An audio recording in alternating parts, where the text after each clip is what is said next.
Salutations! In the last video in this series, we were discussing the various kinds of divine madness, or altered states of consciousness that are discussed by Plato and his successors. Now we come to what is unfortunately one of the most contentious issues in Platonism regarding artistic inspiration, which is epitomised in classical poetry. Big body. This controversy will be addressed in time, but first we must explore what the essence of the Muse's madness really is, so we will read the Phaedrus. A third kind of possession and madness comes from the Muses. It takes hold of a delicate virgin soul and stirs it into a frenzy for composing lyric and other kinds of poetry, and so educates future generations by glorifying the countless deeds of the past. But anyone who approaches the doors of poetic composition without the Muse's madness, in the conviction that skill alone will make him a competent poet, is cheated of his goal. In his sanity, both he and his poetry are eclipsed by poetry composed by men who are mad. So Plato understands that this fury is not necessary for knowing the formula for producing entertaining works, but that it is something subtle and powerful that is transferred through the work of the artist to those that receive it. This reminds us of the traditionalist concept of primordial tradition, a mystery with a superhuman origin that is passed on from master to student through initiation rites, and cannot be received by any profane means. Fulfill your destiny. Join me, and I will complete your training. We hear something similar from the Germanic tradition regarding wisdom. A torch is lit by another, and burns until it goes out. A fire is kindled by another fire. A man becomes wise by speaking with other men, but foolish by keeping to himself. There is a much deeper discussion of this topic in Plato's dialogue Ion, in which Socrates talks to Ion the poet about where he gets his ideas. The gift which you possess of speaking excellently about Homer is not an art, but, as I was just saying, an inspiration. There is a divinity moving you, like that contained in the stone which Euripides calls a magnet, but which is commonly known as the stone of Heraclea. This stone not only attracts iron rings, but also imparts to them a similar power of attracting other rings, and sometimes you may see a number of pieces of iron and rings suspended from one another so as to form quite a long chain, and all of them derive their power of suspension from the original stone. In like manner, the Muse first of all inspires men herself, but from these inspired persons a chain of other persons is suspended, who take the inspiration. This is an interesting analogy. By likening inspiration to magnetism, Plato has us look at inspiration as an abstract force that can exist in a subject, be transferred to another subject while remaining in the first, and which is initially imparted from without. Magnetism is not an inherent property of the iron, but comes about when the electrons of the iron are aligned to a certain pattern. She'll be coming round the mountain when she comes. So insofar as we are inspired, we are assimilated to this chain of rings that is suspended from the divinity that produced the idea. Remember that the henads are responsible for the distinction between particulars, so any particular unique concept has its ultimate origin in the henads. For all good poets, epic as well as lyric, compose their beautiful poems not by art, but because they are inspired and possessed. And as the Corybantian revellers when they dance are not in their right mind, so the lyric poets are not in their right mind when they are composing their beautiful strains.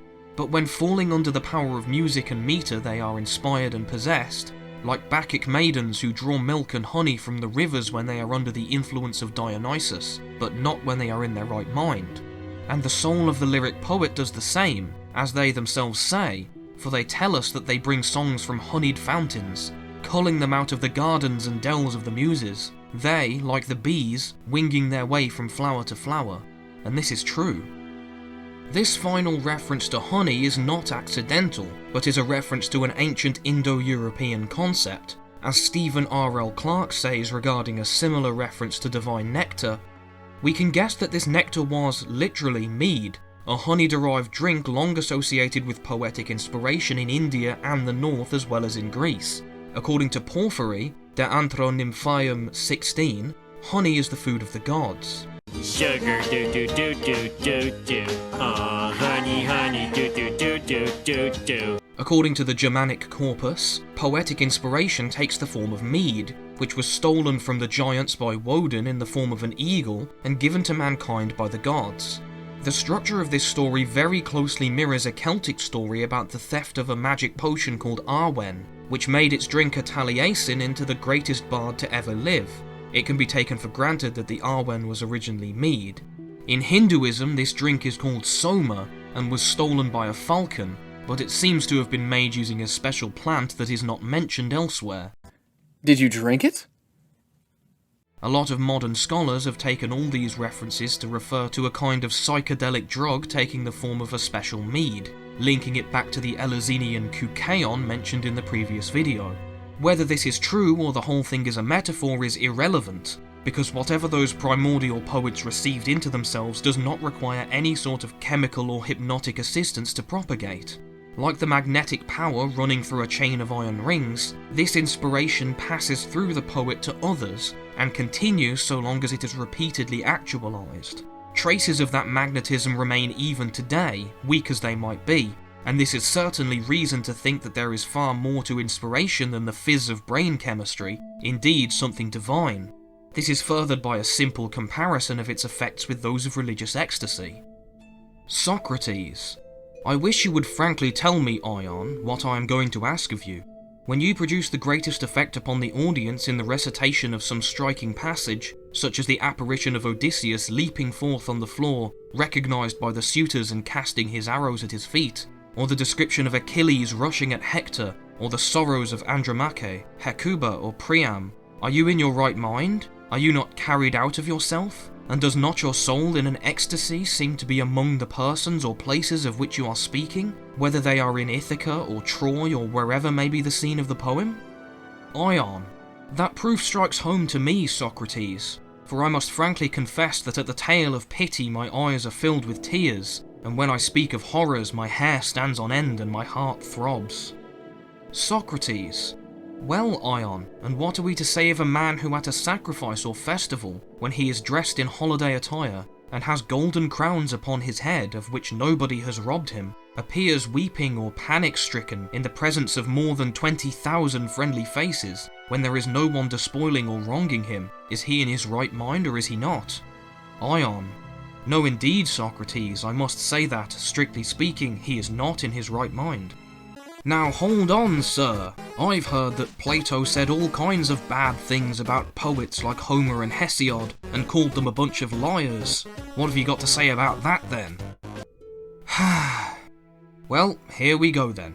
This controversy stems entirely from one dialogue, the Republic.